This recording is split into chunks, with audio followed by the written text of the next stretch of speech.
Bismillahirrahmanirrahim. Assalamualaikum warahmatullahi wabarakatuh dan salam sejahtera kepada seluruh rakyat Malaysia yang dikasihi sekalian. Sejak negara melaksanakan PKP, kita sedar ramai yang terkesan dari segi ekonomi, ada yang terpaksa gulung tikar dalam perniagaan dan peratus pengangguran meningkat. Menurut laporan dari Jabatan Perangkaan Malaysia, kadar pengangguran meningkat kepada 4.8% atau 772,900 orang pada Disember 2020. Biarpun bilangan penduduk bekerja pada bulan terakhir tahun lalu meningkat kepada 0.1% atau bersamaan dengan 19,300 orang kepada 15.22 juta orang. Namun dengan situasi terkini, kita jangka mungkin ianya akan mencatatkan penurunan yang akan menyumbang kepada kesan sosial secara langsung. Hal tersebut sememangnya sudah dijangka oleh Pertubuhan Bangsa-Bangsa Bersatu melalui UNICEF dan United Nations Population Fund yang mendapati bahawa banyak isi rumah yang belum pulih dari krisis pandemik COVID-19 tahun lalu. Namun, jika terpaksa berdepan sekali lagi dengan keadaan yang sama, maka dijangkakan lebih teruk, malah kadar pengangguran di kalangan ketua isi rumah juga akan meningkat sekali ganda. Perkara ini memberi kesan negatif kepada perancangan masa hadapan, bukan hanya di dalam keluarga tetapi juga kepada negara, malah lebih teruk apabila mengakibatkan kesihatan mental rakyat juga. Menyedari hakikat ini, sedikit demi sedikit kerajaan mengambil pendekatan untuk melonggarkan sektor ekonomi. Kerana apa? Kerana kelangsungan hidup mereka yang terkesan oleh pandemik COVID-19 ini. Saya amat terkesan. Saya percaya ramai rakyat Malaysia juga berperasaan seperti saya apabila membaca laporan mengenai ibu yang terpaksa mencuri hanya untuk keperluan ataupun untuk memastikan anak beliau dapat makan. Ini merupakan satu perkara yang sedih yang berlaku dan ini mungkin bukan kes terpencil, mungkin ada lagi kes yang tidak kita dengar. Sebab itulah kerajaan menekankan kelonggaran kepada perniagaan mikro, mereka yang bergantung harap kepada pendapatan harian. Terbaru apabila kerajaan memberi kelonggaran kepada peniaga pasar malam, car wash dan kedai gunting rambut, saya mendapat maklum balas yang sangat positif. Tetapi kebenaran yang diberikan bukannya dibuat sewenang-wenangnya kerana kita berpandukan kepada data-data yang diperolehi daripada agensi yang terlibat seperti KKM dan juga MKN. Daripada data-data yang diperolehi, kerajaan juga berpendapat sektor ini bukan penyumbang kepada kluster COVID-19. Selain itu, kerajaan juga mengambil kira ramai yang bekerja di sektor ini hilang punca pencarian kerana perniagaan tidak beroperasi. Kebenaran yang diberikan adalah berpandukan kepada SOP yang ketat. Tetapi sekiranya ada kes baru direkodkan di premis-premis terlibat, operasi perniagaan mereka akan ditutup serta-merta. Apa yang saya harapkan adalah kepatuhan kepada SOP. Janganlah kita leka dan alpa apabila kelonggaran ini diberikan. Kita harus sedar bahawa kepatuhan kepada SOP amat penting sekali. Kita perlu sentiasa mengekalkan penjarakan sosial selain menekankan kebersihan diri di dalam setiap masa, dan kepatuhan ini bukan untuk sesiapa, tetapi adalah demi diri sendiri serta keluarga yang tersayang. Atas justifikasi di atas, maka sidang khas malam bersetuju untuk membuka baki keseluruhan sektor perniagaan peruncitan bagi memastikan kelangsungan ekonomi khususnya kepada peniaga-peniaga kecil. Antara sektor yang berbaki yang belum dibuka di bawah sektor peruncitan dan akan dibuka iaitu kedai pakaian, fashion dan aksesori, kedai kasut. Bila sebut kedai pakaian ni, pakaian termasuklah yang menjual tudung di pasar malam, di gerai-gerai sendiri dan sebagainya. Kedai barang-barang fotografi, perkhidmatan fotografi, kedai barangan terpakai, kedai bunga dan nursery, kedai kraft tangan dan cenderahati, kedai antik, kedai alat permainan, kedai permaidani, kedai peralatan sukan, kedai kosmetik, kedai barangan peralatan dapur, kedai aksesori kenderaan, arahnu dan berbagai-bagai lagi yang di dalam senarai ini yang boleh didapati di dalam website MKN dan juga KPDN HEP. Walaupun kita mempunyai SOP yang ketat seperti proses nyahkuman dan pembersihan dilaksanakan 3 kali sehari dalam tempoh operasi, mewajibkan pekerja dan pelanggan memakai pelitup muka semasa berada di dalam premis. Mereka yang suhu lebih daripada 37.5 tidak dibenarkan masuk ke premis. Memastikan kehadiran pekerja dan pelanggan direkodkan secara manual atau aplikasi MySejahtera. Penjarakan satu fizikal semasa berada di dalam premis. Dan ini antara perkara-perkara yang kita sediakan SOP untuk siap perniagaan yang kita sebutkan tadi. Bagi kedai pakaian, pemilik premis perlu menyediakan sarung tangan pakai buang kepada pelanggan untuk memilih pakaian. Kedai kosmetik juga sama ada perniagaan kulit dan minyak wangi, hanya aktiviti jual beli sahaja dibenarkan. Ya. Rundingan secara bersemuka dan penggunaan kosmetik tester juga tidak dibenarkan. Ini bagi mengelakkan kes seperti yang pernah berlaku di Wan Utama dulu. Bagi kedai barang fotografi, perkhidmatan fotografi, penggunaan studio hanya melibatkan seorang pelanggan dan juru gambar sahaja. Penggunaan studio penggambaran kecuali perkhidmatan gambar pasport, visa dan lesen adalah tidak dibenarkan. Kebenaran ini untuk baki yang untuk sektor peruncitan ini akan bermula besok pada 10 Februari 2021.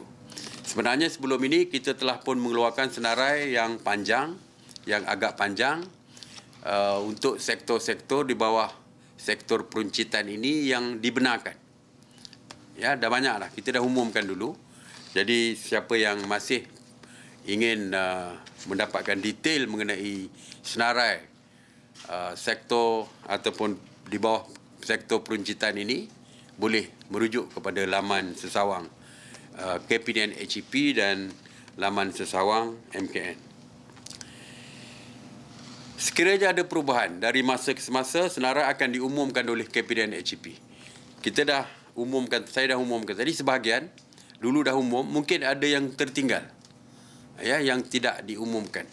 Jadi mereka boleh merujuk kepada KPDN HEP ataupun KPDN HEP akan mengumumkan. Restoran. Sebelum ini, restoran walaupun dibuka daripada sehingga pukul 10 malam, tetapi hanya untuk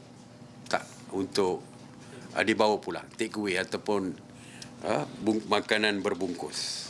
Mesyuarat semalam telah pun bersetuju untuk membenarkan secara dine-in ataupun makan di kedai, di restoran. Dan jumlah yang dibenarkan terhad kepada 2 orang sahaja untuk satu meja dengan penjarakan fizikal sekurang-kurangnya 1 meter. Pemilik restoran juga perlu memberi tugasan kepada sekurang-kurangnya seorang pekerja bagi premis yang membenarkan makan di dalam kedai ini, di dalam restoran ini, untuk memastikan kawasan keluar masuk pelanggan ke premis. Memastikan kehadiran pekerja dan pelanggan direkodkan. Penjarakan 1 meter semasa di dalam premis dan menghadkan bilangan pelanggan yang berada di premis pada satu-satu masa. Saya percaya ini pernah dilakukan dulu, ya, iaitu restoran menghadkan kemasukan. Ada setengah restoran ketika itu menghadkan masa untuk yang dine-in ataupun makan di dalam restoran. Katakan 1 jam. Selepas 1 jam, diminta keluar dan masuk yang baru untuk memastikan jumlah itu tidak melebihi daripada yang ditetapkan berdasarkan keluasan restoran dan juga boleh memastikan penjarakan boleh berlaku di dalam restoran. Dan untuk mendapatkan yang lebih SOP dan sebagainya, perkara yang lebih detail, boleh rujuk juga kepada website ataupun laman sesawang MKN. Mengenai apps MySejahtera, Sidang Khas turut bersetuju untuk mewajibkan penggunaan MySejahtera di kawasan capaian internet yang luas, selain daripada apps lain. Ya, saya tahu di setengah negeri ada apps mereka sendiri. Di Selangor misalnya ada apps My Selangkah. Jadi My Selangkah tidak, My Sejahtera diwajibkan, tetapi dalam masa yang sama boleh juga menggunakan apps lain. Ya, kita tidaklah mengharamkan penggunaan apps lain. Apps lain juga dibenarkan, tetapi mesti ada apps My Sejahtera. Arahan ini berkuat kuasa serta-merta. Namun, kita faham ada juga kawasan pendalaman dan kawasan kampung yang tidak mempunyai capaian internet. Oleh itu, kita masih membenarkan penggunaan mengisi pengenalan atau butiran diri secara manual. Saya faham ramai yang tidak mahu mengisi capaian informasi butiran diri secara betul apabila memasukkan secara manual. Saya ingin tegaskan di sini bahawa tujuan mendapatkan detail mengenai butiran tersebut, bukan detail pun, hanya nombor telefon dan nama, kerana jika ada kes yang berkaitan dengan COVID positif di tempat premis yang mereka masuki, lebih mudah untuk pihak Kementerian Kesihatan mengesan mereka, ya, jadi untuk kontak rapat dan sebagainya. Kita juga menerima rayuan daripada sektor industri kreatif. Kerajaan mengambil maklum tentang rayuan ini setelah membuat penilaian risiko bersama berbagai-bagai agensi di dalam jawatan kuasa teknikal MKN. Kerajaan bersetuju untuk membenarkan industri kreatif beroperasi dengan SOP yang ketat, dan senarai sektor ini adalah seperti berikut: produksi animasi dan muzik, pasca produksi di studio, pembangunan muzik secara digital, rakaman lagu di studio, pra-produksi penggambaran di studio yang merangkumi drama telemovie, iklan, dokumentasi, sitkom, live streaming, rakaman kebudayaan, seni dan warisan tanpa penonton.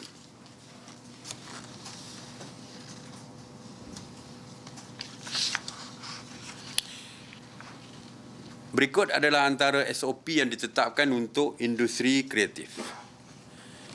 Syarikat produksi perlu memohon kelulusan sijil perakuan penggambaran khas FINAS yang mengandungi senarai nama tenaga produksi bagi kebenaran penggambaran dalam studio.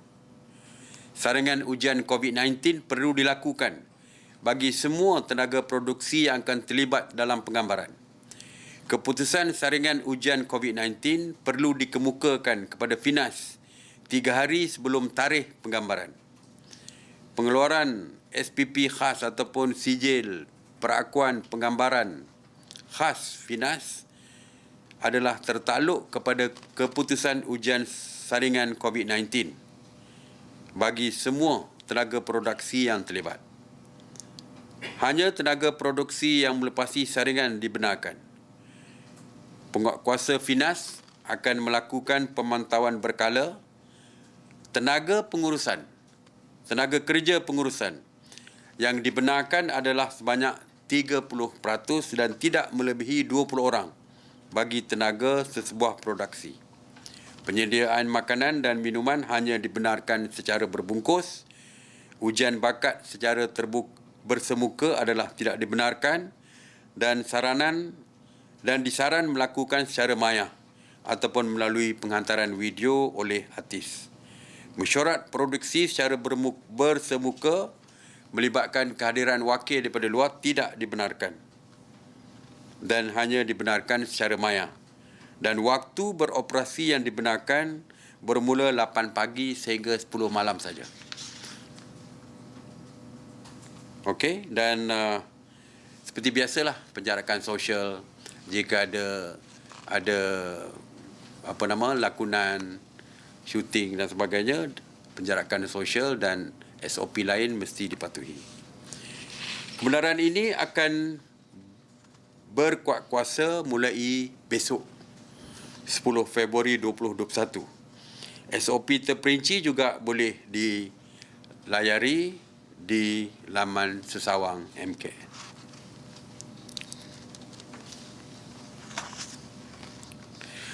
Kerajaan juga mendengar pembentangan daripada Kementerian Belia dan Sukan berkenaan permohonan kebenaran menjalankan program latihan berpusat dan ataupun quarantine based training bagi pasukan-pasukan untuk Liga Bola Sepak Malaysia ataupun MFL, Liga Hoki Malaysia dan Liga Sepak Takraw. Setelah membuat penilaian risiko dengan berbagai-bagai agensi, kerajaan bersetuju untuk membenarkan program latihan berpusat bagi pasukan-pasukan dalam Liga Bola Sepak Malaysia, Liga Hoki Malaysia dan Liga Sepak Takraw yang akan bermula pada hari Isnin, yang akan berkuat kuasa pada hari Isnin 15 Februari. Tempat latihan dan pergerakan atlet adalah terkawal mengikut model gelembung sukan ataupun sports bubble. Penginapan atlet pemain juga perlu mengikut SOP, camp quarantine dan home quarantine yang telah ditetapkan. KBS juga membentang cadangan pembukaan beberapa aktiviti sukan lain, khususnya yang bersifat individu serta tanpa sentuhan dan bagi tujuan kecergasan fizikal dan meningkatkan taraf kesihatan diri. Penelitian akhir sedang dibuat dan kita akan umumkan dalam waktu yang terdekat ini. Ya. Dan beberapa jenis sukan individu tu terutama yang berkaitan dengan outdoor tu yang kita sedang teliti. Dan insya-Allah kita akan umumkan dalam waktu yang terdekat ini.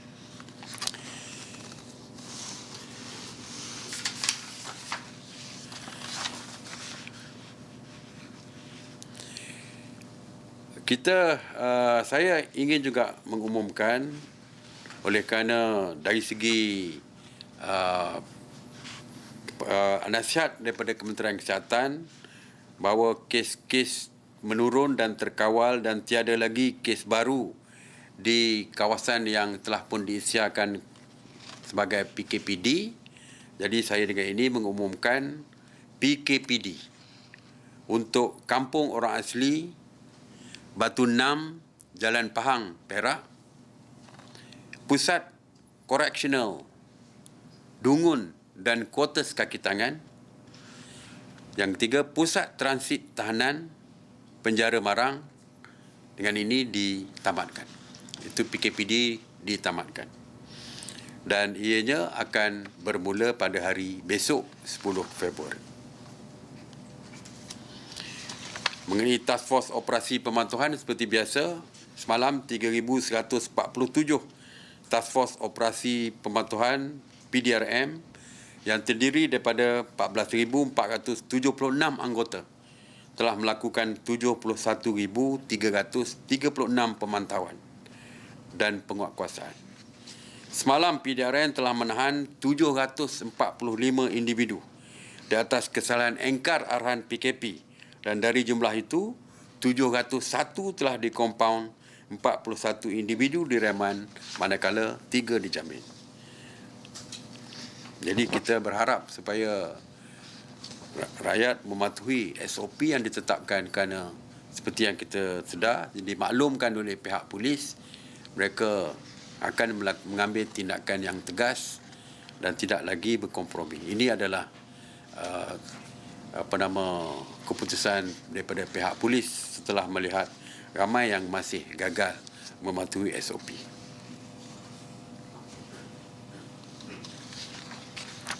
Untuk makluman, ramai yang terkeliru, kelab malam, pusat hiburan serta pusat karaoke hiburan masih tidak dibenarkan sejak daripada PKP diperkenalkan pada bulan Mac, dan masih lagi kekal terlarang di dalam senarai terlarang ataupun negative list. Ya, setiap kali saya sebutkan tangkapan-tangkapan yang dibuat di pusat hiburan, saya katakan bahawa pusat hiburan seperti pub, kelab malam dan sebagainya masih lagi di dalam senarai terlarang. Oleh kerana mereka melanggar syarat ini dan membuka premis perniagaan mereka, maka tangkapan dilakukan dan juga compound dikeluarkan. Statistik serbuan dan tangkapan oleh PDRM melibatkan pusat hiburan termasuk pub, kelab malam dan karaoke hiburan sepanjang tempoh pelaksanaan PKP dari 18 Mac 2020 sehingga 31 Januari 2021 adalah seperti berikut. Jumlah premis pusat hiburan diserbu sebanyak 951.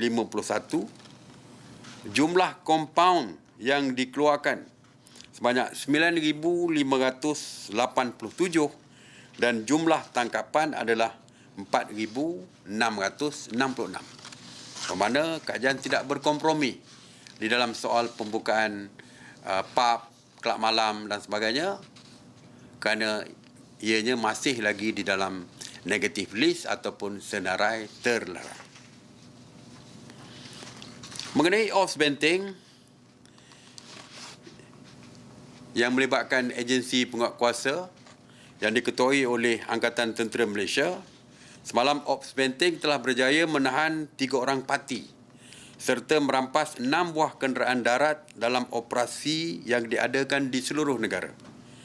Dalam operasi itu juga 135 bot atau kapal turut dikesan, manakala sebanyak 543 SJR ataupun Sekatan Jalan Raya Ops Benteng dilaksanakan di seluruh negara. Saya juga ingin berkongsi kejayaan pelaksanaan Ops Benteng semalam, di mana Ops Benteng Zon Utara Kelantan di kawasan Ops Merpati 8 Brigade telah mencatat kejayaan apabila Batalion ke-4 Regimen Sempadan di Kampung Lubuk Stol, Rantau Panjang, berjaya merampas 10 guni syabu seberat 407 kg yang bernilai lebih daripada 16 juta ringgit. Sempadan dilakukan di sekitar Rampasan dilakukan sekitar jam 10 pagi semalam di tebing Sungai Golok. Ini antara kejayaan dan keberkesanan Ops Benteng yang dilaksanakan secara bersepadu di antara ATM Angkatan Tentera Malaysia bersama dengan 19 agensi penguatkuasa yang lain termasuk PDRM dan lain-lain, dan pasukan yang telah pun berjaya mengawal kawasan sempadan dari kemasukan parti dan juga jenayah rentas sempadan. Mengenai sanitasi awam, semalam 88 operasi sanitasi telah dilaksanakan di seluruh negara yang melibatkan 556 anggota Jabatan Bomba, 104 PBT dan 80 jentera bomba dan penyelamat. Mengenai kuarantin wajib, semalam seramai 321 individu tiba di pintu masuk tanah air dan kesemuanya telah dikuarantin wajib. Mengenai saringan wajib pekerja asing, semalam seramai 12,454 warga asing telah menjalani ujian COVID-19 dan daripada jumlah itu 94 didapati positif COVID-19. Secara kumulatif, KSM, Kementerian Sumber Manusia, memaklumkan seramai 332,216 pekerja asing telah menjalani ujian COVID-19 yang melibatkan 14,568 majikan. Dan daripada jumlah itu, sebanyak 6,375 telah disahkan positif, manakala 325,841 adalah negatif. Sehingga kini sebanyak 1,322 buah klinik telah terlibat di dalam program saringan ini. Mengenai berita palsu, sehingga 8 Februari 2021 sebanyak 281 kertas siasatan telah dibuka oleh PDRM dan SKMM berhubung berita palsu berkaitan COVID-19. Daripada jumlah itu, sebanyak 144 kes masih dalam siasatan, 35 kes telah didakwa di mahkamah dan 12 kes diberikan notis amaran. Bagi kes yang didakwa di mahkamah, sehingga kini 21 telah didapati bersalah, manakala 13 lagi dalam proses perbicaraan. PRP ataupun Pasukan Respon Pantas di bawah KKMM juga telah mengeluarkan sebanyak 426 penafian dan penjelasan mengenai berita palsu. Jadi orang ramai diingatkan berhati-hati supaya tidak menyebarkan sesuatu berita yang sebenarnya palsu. Saya sendiri tidak terkecuali, memang paling banyak agaknya yang didapati disebarkan berita-berita palsu yang tidak benar. Beberapa hari lepas disebarkan video tentang saya yang mengatakan bahawa pihak polis tidak akan lagi memberikan kompaun di lapangan tetapi akan terus bawa ke mahkamah siapa yang ditahan. Sebenarnya video itu merupakan video lama yang bertarikh 14 April 2020 sewaktu PKP baru dilaksanakan. Walaupun inilah sebenarnya yang berlaku, iaitu penyebaran berita palsu sangat berleluasa sekali. Mengenai barang keperluan asas, kita maklumkan bahawa KPDN HEP telah membuat pemantauan harian di 792 premis, iaitu 601 peruncit, 159 pemborong dan penghilang 132.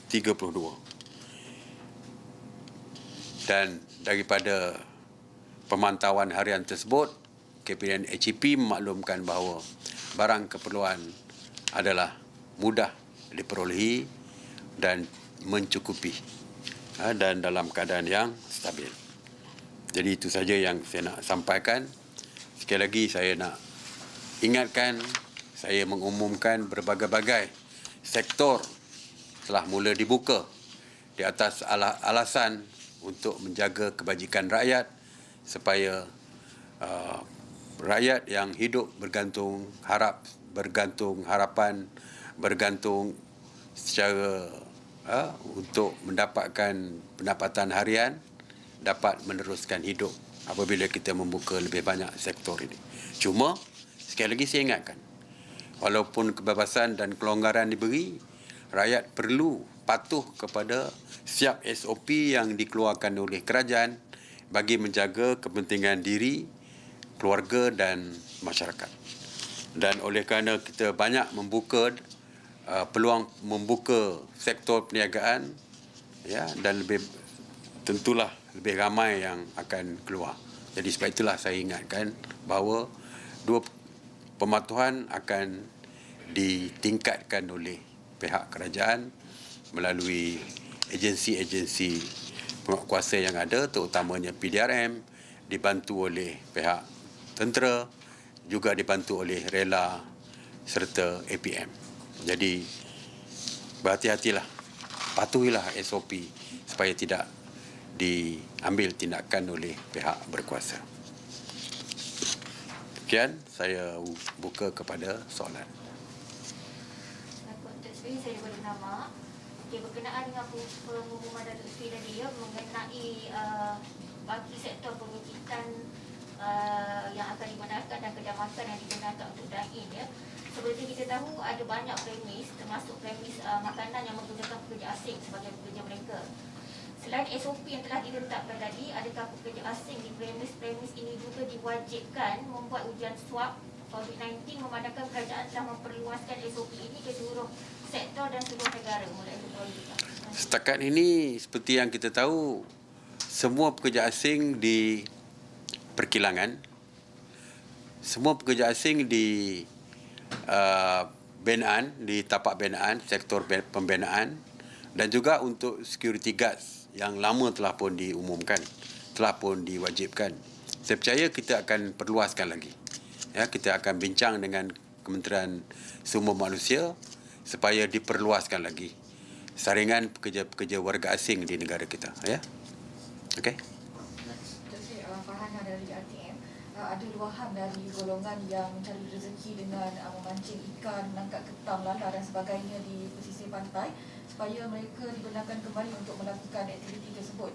Jadi adakah kerajaan akan mempertimbangkan sebab mereka ni tidak mempunyai surat majikan, dan adakah mereka perlu meminta surat kebenaran polis untuk melakukan aktiviti tersebut sekiranya memerintah daerah? Okey, terima kasih.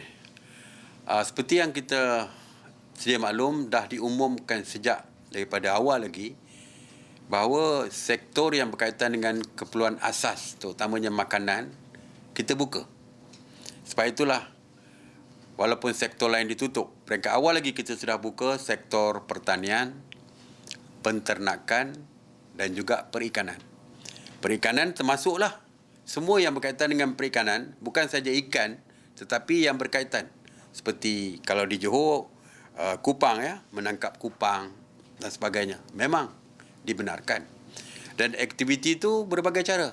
Sama ada aktiviti secara besar-besaran, bot ke laut besar, ke laut dalam ke, tak kira lah, yang besar, bot menggunakan bot besar, malah menggunakan perahu kecil pun yang termasuk di dalam sektor di dalam industri perikanan ini kita benarkan.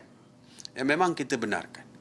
Cuma saya faham, kalau syarikat besar, mereka mempunyai nama syarikat dan kebenaran pekerja mereka boleh mendapat surat kebenaran daripada majikan. Ini yang kecil-kecilan ni, yang ada perahu, yang kalau di Johor tu memasang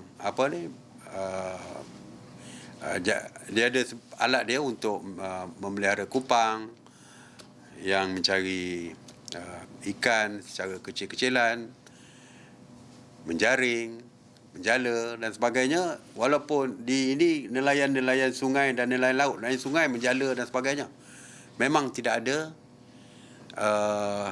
ada surat ataupun tidak ada syarikat pun. Dan kadang-kadang mereka mungkin perlu rentas daerah pun, ya, untuk apabila katakan mengair ikan menggunakan sampan, mereka terpaksa mungkin merentas daerah. Saya telah berbincang dengan pihak PDRM. Kalau dulu kita ingat ada peniaga-peniaga pasar malam yang tidak mempunyai majikan tapi paksa merentas daerah dan sebagainya. Mereka perlu mendapatkan kebenaran daripada pihak polis. Apa saja pergerakan kita mesti mendapat, ada dua cara. Satu, majikan, yang tiada majikan boleh mendapatkan kebenaran pihak polis. Saya telah berbincang tadi dengan pihak tertinggi polis, dengan Timbalan Ketua Polis sebenarnya, biarlah saya sebutkan, dengan Timbalan Ketua Polis Negara, iaitu bagi membantu yang terlibat dengan perikanan secara kecil-kecilan ini, yang tidak ada syarikat. Jadi kita bersetuju bersama tadi supaya mereka berjumpa dengan pihak polis untuk mendapatkan kebenaran. Sama ada di balai yang terdekat ataupun di pondok-pondok polis pun. Jadi pondok polis biasanya berhampiran dengan kawasan kampung mereka. Jadi mungkin lebih mengenali mereka. Jadi sila berjumpa dengan pihak polis sama ada di balai ataupun di pondok-pondok polis untuk mendapatkan kebenaran polis. Jadi insya-Allah dengan adanya surat kebenaran polis tu, mereka boleh membawa surat tu bersama mereka dan boleh menjalankan aktiviti menangkap ikan ataupun perkara-perkara lain yang berkaitan dengan perikanan ini. Ya. Okey. Assalamualaikum Sri, saya Adli daripada Bernama. Soalannya ialah apakah perkembangan cadangan bagi menghelit pemilik kilang yang menyebabkan kluster COVID-19 di premis mereka ke mahkamah, dan bagaimanakah cadangan mereka yang langgar SOP dikenakan hukuman lebih berat seperti penjara? Okey, setakat hari ini pun di bawah Akta 342 memang kita ada hukuman. Apabila mahkamah menjatuhkan hukuman, ada hukuman penjara dan ada hukuman denda dan sebagainya. Tetapi seperti yang saya sebutkan bahawa Akta 342 yang ada pada hari ini hukumannya teramat ringan, terutamanya yang melibatkan perkilangan, sektor perkilangan terutama yang besar-besar ni. Kalau compound RM1,000 saja. Ya, jadi kita telah pun membuat keputusan untuk meminda, memasukkan di bawah ordinan darurat untuk menaikkan hukuman kepada syarikat, pengusaha syarikat terutama yang berkaitan dengan perkilangan ini, supaya hukumannya lebih berat, iaitu boleh dikompaun dengan hukuman yang berganda lebih besar daripada hukuman sekarang. Malah kalau dibawa ke mahkamah pun hukuman maksimum juga dinaikkan. Jadi saya tidak boleh detailkan lagi berapa jumlah dan sebagainya kerana pihak Jabatan Peguam Negara sedang menyiapkan ordinan yang berkaitan dengan pindaan ataupun penambahan hukuman berdasarkan Akta 342 tadi. Ya, insya-Allah saya percaya Menteri Undang-Undang Yang Berhormat Menteri Undang-Undang akan mengumumkan, dan selepas itu mungkin saya boleh komenlah apabila telah pun diumumkan. Alright. Terima kasih. Assalamualaikum warahmatullahi wabarakatuh.